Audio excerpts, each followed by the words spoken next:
My mother-in-law demanded I skip my surgery to host her birthday and said my diagnosis was probably nothing serious. So I showed everyone her text messages. The oncologist said the word malignant, and my mother-in-law texted me 17 minutes later asking if I'd ordered the ice sculpture for her birthday party. I know it was 17 minutes because I was still sitting in Dr. Raymond Okafor's office, still processing the fact that the mass they'd found in my colon wasn't benign like we'd hoped, still watching my wife Natalie cry silently into her hands when my phone buzzed with Diane's message. The ice sculpture. For her 70th birthday party.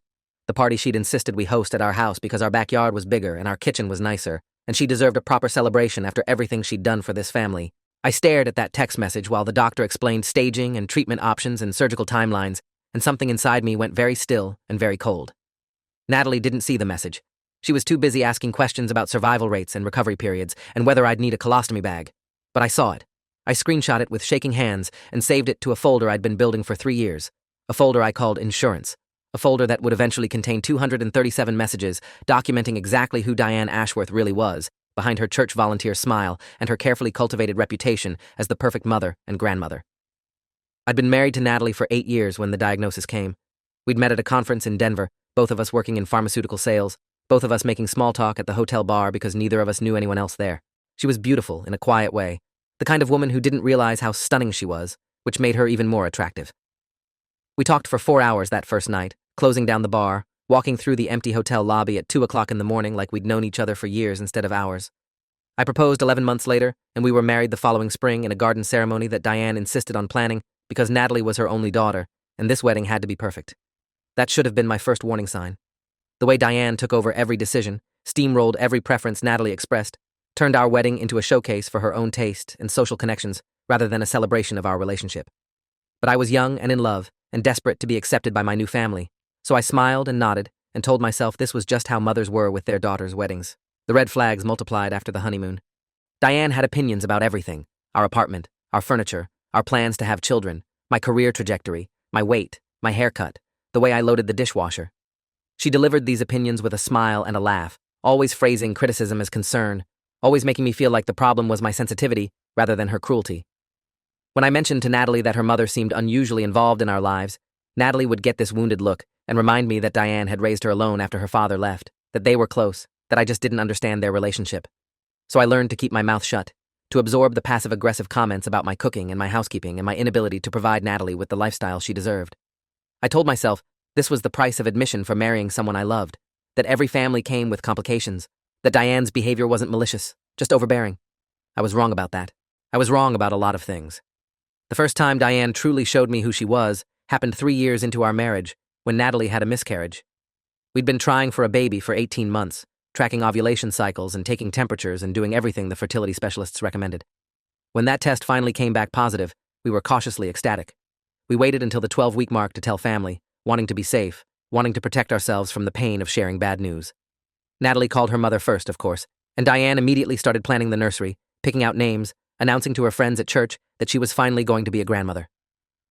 2 weeks later, at our 14-week appointment, there was no heartbeat. I held Natalie while she sobbed in the parking lot of the medical center, feeling like my own heart had been scooped out of my chest. When we got home, there was a voicemail from Diane asking why we hadn't answered her calls, demanding to know what was taking so long at the appointment, complaining that she'd had to reschedule her hair appointment because she'd been waiting by the phone. Natalie called her mother back and told her what happened, crying so hard she could barely get the words out. I was sitting right next to her, holding her hand, so I heard everything. I heard Diane's sharp intake of breath. I heard her say, "Well, these things happen for a reason. The baby probably wasn't healthy. It's better this way than having a child with problems." I heard my wife's face crumple as her mother turned our devastating loss into a philosophical lesson about nature's wisdom. But the worst part came 3 days later, when Diane showed up at our door with a casserole and a concerned expression, ready to comfort her grieving daughter. I let her in because Natalie wanted to see her, because I still believed families were supposed to support each other through tragedy. Diane hugged Natalie, made sympathetic noises, patted her hair like she was a child. Then she turned to me with hard eyes and said, "You know, if you'd taken better care of her, this might not have happened. She's been so stressed lately. You need to do better." She said it quietly, almost sweetly, so Natalie couldn't hear from the next room. Then she smiled and walked past me to help her daughter with the casserole. I started keeping records after that moment, not because I had any plan, not because I imagined I'd ever use them, but because I needed to prove to myself that I wasn't crazy. Every cruel comment, every manipulative text, every instance of Diane twisting reality to make herself the victim and me the villain went into a folder on my phone. I documented the time she told Natalie I'd been rude to her at Christmas dinner when I'd actually just asked her to pass the salt. I saved screenshots of the messages where she guilted Natalie into canceling our anniversary plans so she could attend some charity gala that needed her daughter's presence. I noted dates and times when she showed up uninvited to our home, criticized my housekeeping, rearranged our furniture, threw away perfectly good food because it wasn't organic. The folder grew thicker every month, every year, a chronicle of psychological warfare waged with plausible deniability and maternal authority. Natalie didn't believe me when I tried to show her the pattern. She'd look at individual incidents and explain them away. Her mother was just stressed. Her mother was just concerned. Her mother didn't mean it that way. I learned to stop trying to convince her. I just kept adding to the folder. The diagnosis came out of nowhere, the way these things often do. I'd been having some digestive issues for a few months, nothing dramatic, just occasional cramping and changes in my bathroom habits that I attributed to stress and aging and too much coffee. My regular doctor, Dr. Patricia Huang at Meridian Family Medicine, suggested a colonoscopy during my annual physical since I was turning 43, and it was time for baseline screening anyway. I scheduled it for 3 weeks later, not worried, not even particularly nervous, just checking a box on the preventive care checklist. The procedure itself was routine. Dr. Huang called me 2 days later, and her voice was different, careful in a way that made my stomach clench before she even said anything substantive. She'd found a mass during the colonoscopy, and the preliminary biopsy results were concerning. She wanted me to see an oncologist as soon as possible. Dr. Raymond Okafor at the Morrison Cancer Center could fit me in tomorrow morning if I was available. I said yes, without really processing what I was agreeing to, because my brain had stopped functioning properly the moment she said the word biopsy. Dr. Okafor was a tall man in his 50s, with kind eyes and a calm voice that I imagine came from years of delivering terrible news to frightened patients. He explained that the mass in my colon was malignant, stage 2 adenocarcinoma, and while that sounded terrifying, it was actually relatively good news in the cancer world. Stage 2 meant it hadn't spread to my lymph nodes or distant organs. The tumor was localized and operable. He recommended surgery within the next 2 to 3 weeks, followed by possible chemotherapy depending on what the pathology revealed. His words washed over me in waves, some registering clearly, others disappearing into the static of shock. I remember Natalie squeezing my hand so hard it hurt. I remember the oncology nurse, a woman named Renata, who'd been doing this job for 22 years, handing me a folder of information about what to expect. I remember looking at my phone 17 minutes after Dr. Okafor said malignant, and seeing Diane's text about the ice sculpture for her birthday party, which was scheduled for the Saturday after my surgery date. The surgery was scheduled for Thursday, October 3rd. Diane's birthday party was supposed to happen on Saturday, October 5th. When I told Natalie we needed to cancel or at least move the party, she agreed immediately, already pulling out her phone to call her mother. I put my hand on hers and stopped her. "Let me handle this," I said, knowing that Diane would somehow twist a phone conversation into evidence of my selfishness, my desire to ruin her special day, my pattern of taking her daughter away from her. I wanted this in writing. I wanted documentation. So I sent Diane a carefully worded text explaining that I'd been diagnosed with colon cancer, that surgery was scheduled for October 3rd, and that we would need to postpone her birthday celebration until I was recovered enough to host properly. I kept the message factual and polite, offering no openings for misinterpretation. Then I screenshot it, added it to the folder, and waited. Her response came 45 minutes later, long enough that I knew she'd been crafting it carefully. The message started with performative concern, saying how sorry she was to hear about my health issues and assuring me she was praying for a quick recovery. Then the pivot came. She wrote that she'd already sent invitations to 73 people, that she'd told everyone about the party at our beautiful home, that postponing would be humiliating and inconvenient and simply wasn't possible. She suggested that maybe Natalie could host alone while I recovered at a hotel or her cousin Brenda's house nearby. After all, she added, it was probably just a routine procedure. Doctors always made things sound worse than they were to cover themselves legally, and she was sure I'd be fine resting somewhere quiet while the family celebrated her milestone birthday. The text ended with a smiley face emoji. I screenshot it, added it to the folder, showed it to Natalie, who stared at the screen with an expression I'd never seen on her face before, something between disbelief and dawning recognition. Natalie called her mother that night, and I listened from the doorway of our bedroom as the conversation devolved into something ugly. Diane denied saying anything insensitive, claimed I'd misread her text, accused me of manipulating Natalie against her, suggested that maybe my illness was making me paranoid and emotional. When Natalie said we were definitely canceling the party, Diane started crying, saying no one cared about her, that she'd sacrificed everything for her daughter, and this was how she was repaid, that turning 70 was supposed to be special, and now it was ruined. I watched my wife's resolve crumble in real time as guilt replaced anger in her eyes. By the end of the call, we'd somehow agreed to have a smaller gathering, just immediate family, at our house on the day after my surgery. Diane would handle the catering. We just had to provide the venue, and Natalie would help set up while I rested. It wasn't ideal, Diane admitted magnanimously, but she supposed it would have to do. Natalie hung up looking exhausted and defeated, and when I tried to point out what had just happened, she snapped that she didn't want to talk about it, that her mother was difficult, but she was still her mother, that I needed to focus on getting better instead of picking fights with family. The pre-surgery week was a blur of appointments and preparations and escalating text messages from Diane about the reduced party plans. She needed to know what linens we had available. She needed access to our house to measure the backyard. She needed Natalie to pick up the cake from a bakery across town because the one near her house didn't have the right filling options. Each demand was framed as reasonable. Each text carried an undercurrent of martyrdom about the sacrifices she was making to accommodate my illness. I kept screenshotting everything, adding to the folder, watching the document count climb toward 200. Dr. Okafor called to confirm my surgery time, 7:30 in the morning on October 3rd, with an expected hospital stay of 2 to 3 days depending on complications. I asked him what I should expect for recovery the day after discharge. He paused before answering. Complete rest, he said. No hosting, no social activities, no stress. You'll be managing pain, monitoring for infection, and your body will need all its resources focused on healing. I thanked him and added that conversation to my notes. The surgery itself went well, according to Dr. Okafor, who visited my hospital room afterward to explain what he'd found. The tumor was successfully removed with clean margins, meaning they got all the visible cancer. My lymph nodes looked clear. The pathology report would take a few days, but he was optimistic that I might not even need chemotherapy.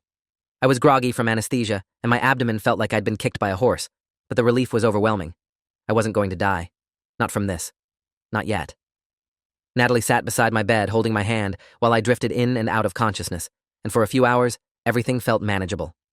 Then her phone buzzed with a text from Diane, asking if Natalie was coming home soon, because she needed help arranging the flower centerpieces for tomorrow's party. I watched Natalie's face tighten as she typed back that she was staying at the hospital overnight with her husband, who'd just had cancer surgery. Diane's response was a single word with a period. Fine. I was discharged Friday afternoon, earlier than expected, because my recovery was progressing well and the hospital needed the bed. The oncology nurse Renata went over my discharge instructions in exhaustive detail, medications for pain and infection prevention, warning signs to watch for, strict activity limitations for the next 2 weeks. She looked me straight in the eyes when she got to the part about rest. You just had part of your colon removed, she said. Your body is healing from a major invasive procedure. The best thing you can do is absolutely nothing for at least a week. No lifting, no bending, no stress, no hosting parties for 70 guests. I told her the party had been scaled back to just family. She raised an eyebrow. Even better. Have it somewhere else. Where? Natalie was in the bathroom and missed this conversation, which I regret more than I can express, because what happened next might have gone differently if she'd heard those words from a medical professional instead of just from me. We got home around 4 o'clock in the afternoon, and the house was already transformed. Diane had let herself in with the spare key Natalie had given her years ago, the key I'd repeatedly asked to have back, and had been preparing for the next day's celebration for hours. There were flowers on every surface, folding chairs stacked in the garage, a rented tablecloth draped over our dining table. The kitchen was full of catering trays and baking supplies, and enough food to feed a small army despite the supposedly scaled-back guest list. Diane was directing 2 of her church friends who were helping her set up, and when we walked in, she barely glanced at me before rushing to hug Natalie. You look tired, sweetheart, she said to her daughter. Why don't you go lie down while I finish up here? Then she turned to me with a smile that didn't reach her eyes. You too, she added. You should be resting. We've got everything under control. I walked to the bedroom on unsteady legs, my incision burning with every step, too exhausted and medicated to fight. I heard Diane's voice through the wall, telling her friends that I'd had a minor procedure but was being dramatic about it, that men were such babies about these things, that her late husband had worked through worse without complaining. I woke up Saturday morning to the sound of people in my house. Lots of people. Far more than immediate family. I stumbled out of bed, still groggy from pain medication, and found our backyard transformed into a party venue, with at least 40 guests already mingling. Diane stood at the center of it all in a sparkly dress, accepting birthday wishes and hugs, playing the gracious hostess at my home, while I'd been unconscious 20 feet away recovering from cancer surgery. I found Natalie in the kitchen looking overwhelmed and apologetic. She said her mother had invited more people at the last minute, that she didn't know how to stop it, that she thought I'd sleep through most of it anyway. I asked where the scaled-back family gathering had gone. Natalie's eyes welled up, and she said her mother had cried about only having a dozen people at her milestone birthday, had accused Natalie of not caring about her, had guilted her into allowing just a few more guests. I looked out the window at the 40-plus people eating catered food in my backyard and said nothing, because there was nothing left to say. I spent the next 4 hours locked in my bedroom while Diane's birthday party raged outside. I heard laughter and music and cheers when she blew out the candles on her cake. I heard toasts to her health and happiness and years of service to the community. I heard her telling people that I was resting comfortably and recovering well, making it sound like I'd had a tooth pulled rather than part of an organ removed. My incision throbbed. My pain medication made me nauseous. I had to get up twice to use the bathroom, and both times I nearly passed out from the effort of walking. At some point, Diane knocked on the bedroom door and asked if I wanted to come out and say hello to everyone. It would only take a minute. People were asking about me. I said no through the door, and she sighed dramatically and said she was just trying to include me. I didn't have to be so difficult about everything. The party ended around 8 o'clock that evening, and I emerged from hiding to find our house trashed. Dirty dishes everywhere, spilled drinks on the carpet, trash bags overflowing in the kitchen. Natalie was sitting on the couch looking shell-shocked, while Diane gathered her presents and cards, chattering about what a lovely day it had been despite the circumstances. She thanked Natalie for being such a good daughter and hosting even though it wasn't convenient. Then she turned to me with that same false smile and said she hoped I felt better soon, that she'd keep me in her prayers, that she was sure this little health scare would turn out to be nothing. Before she left, she leaned close to my ear, close enough that Natalie couldn't hear, and whispered that I'd better not use this illness as an excuse to keep her daughter away from family. I'd better not try to turn Natalie against her. I'd better remember who was here first. Then she patted my arm, said goodbye to her daughter, and walked out the front door. I stood in my destroyed living room, 48 hours post-cancer surgery, watching my mother-in-law's car pull away, and made a decision. No more documentation for its own sake. No more building a folder I might never use. Diane had finally crossed a line that couldn't be uncrossed, and I was going to make sure everyone knew exactly who she really was. I pulled out my phone and started drafting a message to her. Something innocuous, something that would prompt her to reveal more of herself in writing. I asked if she'd enjoyed her party. I asked if the food had been good, if her friends had liked the decorations, if the venue had worked out okay, despite my inconvenient medical emergency. I kept the tone neutral, almost friendly, knowing she wouldn't be able to resist the opportunity to gloat or criticize or both. Her response came within minutes, a long text about how the party would have been better at a real venue, how she'd had to make do with what we offered, how she supposed it was acceptable given the circumstances. She added that she hoped I appreciated the sacrifice she'd made by scaling back her celebration, that most mothers wouldn't have been so understanding, that I owed her a proper party once I was recovered. The pathology results came back the following week with good news. Clean margins confirmed, lymph nodes negative for cancer, no chemotherapy needed. Dr. Okafor recommended surveillance colonoscopies and regular follow-ups, but he was cautiously optimistic about my long-term prognosis. I should have been celebrating. Instead, I was dealing with the aftermath of the birthday party disaster and the growing rift between Natalie and me about her mother's behavior. Natalie had apologized for the party getting out of control, had agreed that her mother shouldn't have invited extra people, had acknowledged that the timing was insensitive, but she stopped short of seeing the larger pattern, the years of manipulation and cruelty that the birthday incident was just the latest example of. When I tried to show her the folder, the hundreds of screenshots and notes I'd accumulated, she got defensive and accused me of keeping an enemies list on her mother, of being paranoid and obsessive, of making her choose between her husband and her family. The conversation ended with both of us in tears, and nothing resolved. Dr. Patricia Huang noticed something was wrong at my 2-week post-surgery follow-up. My blood pressure was elevated, my weight had dropped, I looked exhausted despite supposedly resting and recovering. She asked what was going on at home, and I found myself telling her everything: the mother-in-law, the birthday party, the years of documentation, the fights with Natalie. She listened without interrupting, then referred me to a therapist who specialized in family dynamics and boundary issues. Her name was Dr. Amara Okonkwo, and she had 20 years of experience treating patients dealing with toxic family systems. I made an appointment for the following week, not because I thought I needed therapy, but because I needed someone objective to tell me whether I was crazy or whether Diane was actually as bad as I believed. That first session with Dr. Okonkwo changed everything. She reviewed my documentation with clinical detachment, asking questions about specific incidents, clarifying patterns, helping me see the systematic nature of Diane's behavior. By the end of the hour, she'd given me a word I'd never heard before: covert narcissist. She explained the concept while I sat there feeling like someone had finally turned on a light in a room I'd been stumbling through for years. Dr. Okonkwo helped me understand what I was dealing with over the next several weeks of sessions. Covert narcissists were different from the grandiose, attention-seeking type most people pictured. They operated through victimhood, through guilt, through subtle manipulation that was almost impossible to identify unless you knew what to look for. They maintained perfect public images while privately tearing apart anyone who threatened their control. They were experts at turning situations around, making themselves the victim even when they were clearly the aggressor. Every single behavior I documented in my folder fit the pattern: the passive-aggressive comments, the guilt trips, the revisionist history, the flying monkeys, meaning the family members and friends she recruited to pressure me into compliance, the love bombing followed by devaluation, the way she'd been systematically isolating Natalie from me since the day we got married. I wasn't crazy. I'd been living with a textbook case of narcissistic abuse by proxy for 8 years. The question became what to do with this knowledge. Dr. Okonkwo warned me that exposing a narcissist rarely went the way people expected. They were skilled at DARVO, which stood for deny, attack, reverse victim, and offender. They would turn any accusation around, portray themselves as the wounded party, rally supporters to their defense. If I tried to show Natalie's extended family who Diane really was, there was a good chance they wouldn't believe me, would side with her, would cut me off entirely. I could lose my marriage, my in-laws, my social support network, all while Diane played the victim of her ungrateful son-in-law's smear campaign. The safe path was to set boundaries, limit contact, protect myself, and hope Natalie eventually saw the truth on her own. But I'd been walking the safe path for 8 years, and look where it got me. Cancer surgery recovery interrupted for a birthday party, my wife defending her mother's behavior, a folder full of evidence that no one would look at. I was done being safe. Natalie's family had a group chat for coordinating holidays and sharing news.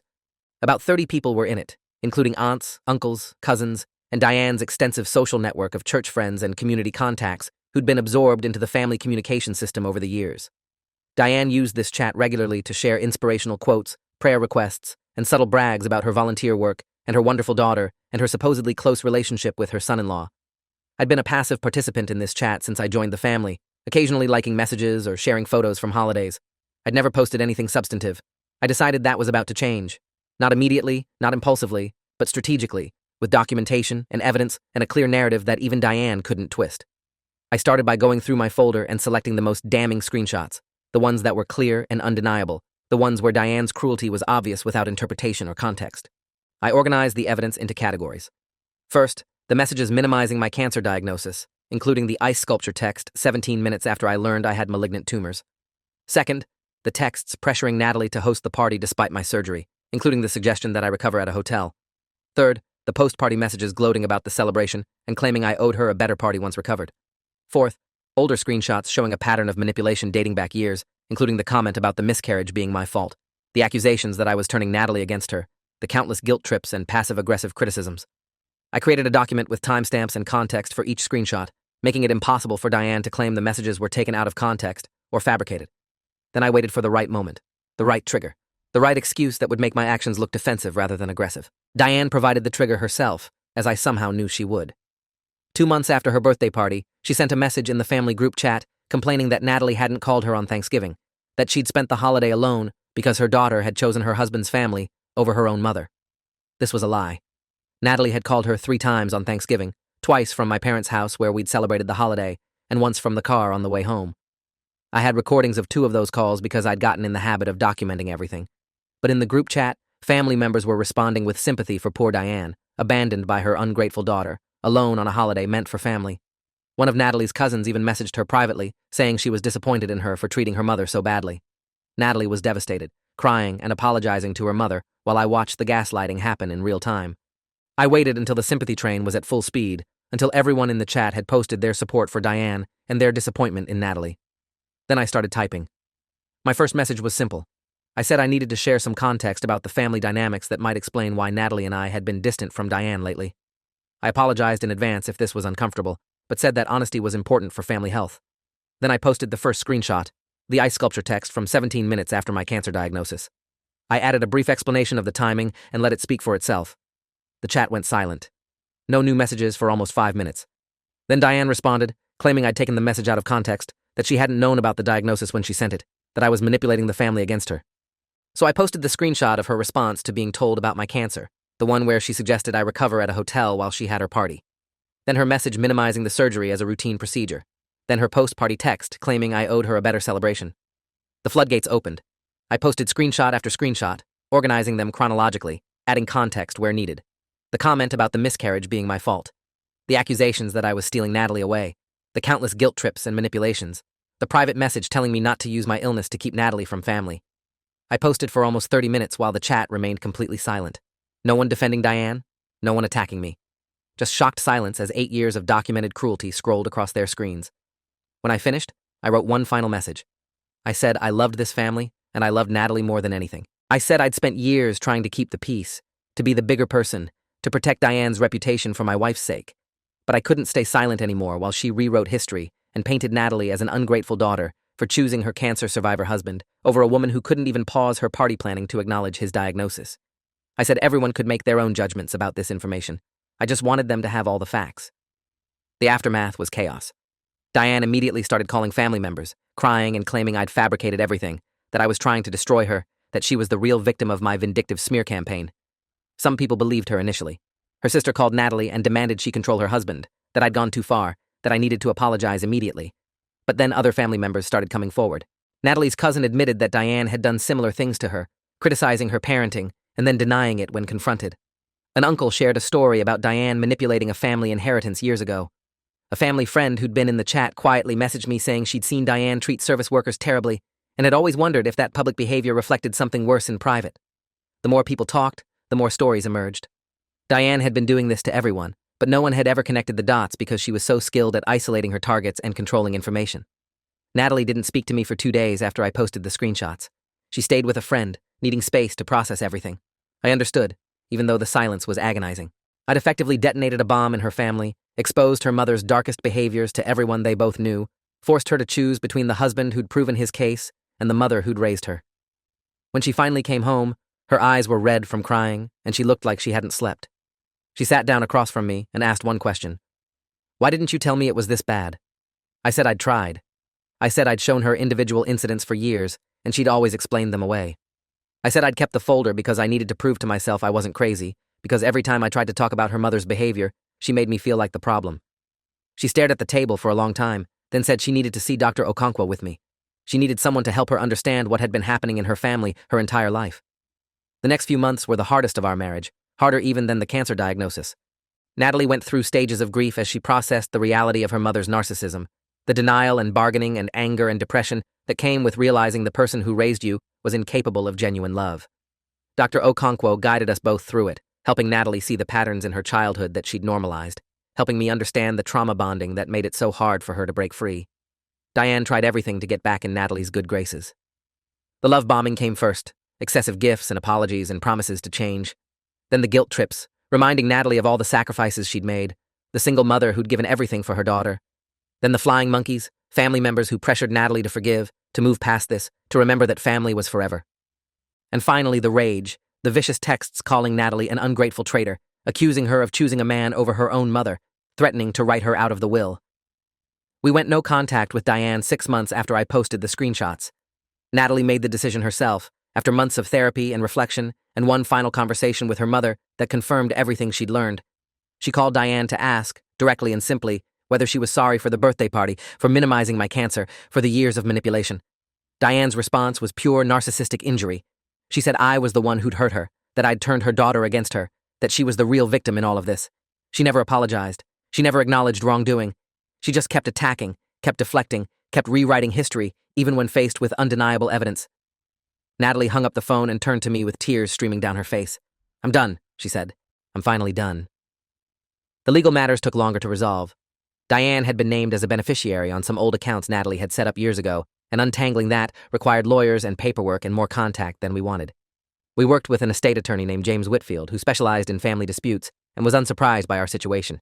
He said he saw cases like ours more often than people realized, adult children cutting off toxic parents and having to legally protect themselves from financial manipulation. He helped us remove Diane from all accounts, update our wills, establish clear documentation that she was not to receive any inheritance or information about our lives. When Diane found out, she threatened to sue us for defamation based on the screenshots I'd posted. James reviewed the case and laughed. "Truth is an absolute defense," he said. "She's welcome to try." The best part of our story came a year after the birthday party disaster, when Natalie got pregnant again. We'd been scared to try after the miscarriage, scared to hope, scared to involve her mother in any potential grandchild's life. But with Diane gone and therapy ongoing and our marriage stronger than it had been in years, we decided to take the chance. The pregnancy progressed normally, past the 12-week mark, past the 14 weeks where we'd lost the first one, past 20 and 30, and finally to a healthy delivery of a 7-pound baby girl we named Eleanor. Diane found out through the family grapevine and sent a card to our house, congratulating us, asking to meet her granddaughter, promising to be better if we'd just give her another chance. We returned the card unopened. Eleanor doesn't need a grandmother who dismissed her father's cancer diagnosis as probably nothing serious. She doesn't need a grandmother who forced a birthday party 48 hours after major surgery. She doesn't need a grandmother who spent years teaching her daughter that love came with conditions and guilt. It's been 3 years since I posted those screenshots. My cancer hasn't returned. My marriage is thriving. My daughter is healthy and happy and completely unaware that she has a grandmother who's never met her. Natalie still struggles sometimes, still has moments of guilt and grief for the mother-daughter relationship she'll never have. But she's stronger now, clearer about her boundaries, more capable of recognizing manipulation when she sees it. I still have the folder, all 237 screenshots plus the ones I added after the birthday party. I look at it occasionally, not to relive the pain, but to remind myself that documentation matters, that truth eventually surfaces, that standing up for yourself isn't vindictive even when people try to paint it that way. Diane told me once that no one would ever believe me over her, that she'd been building her reputation for decades while I was just some guy who married her daughter. She was wrong about that. I didn't need everyone to believe me. I just needed to show them the evidence and let them decide for themselves. She said no one would believe me. Now everyone does. Thanks for watching till the end. Make sure to subscribe and like to not miss the next story.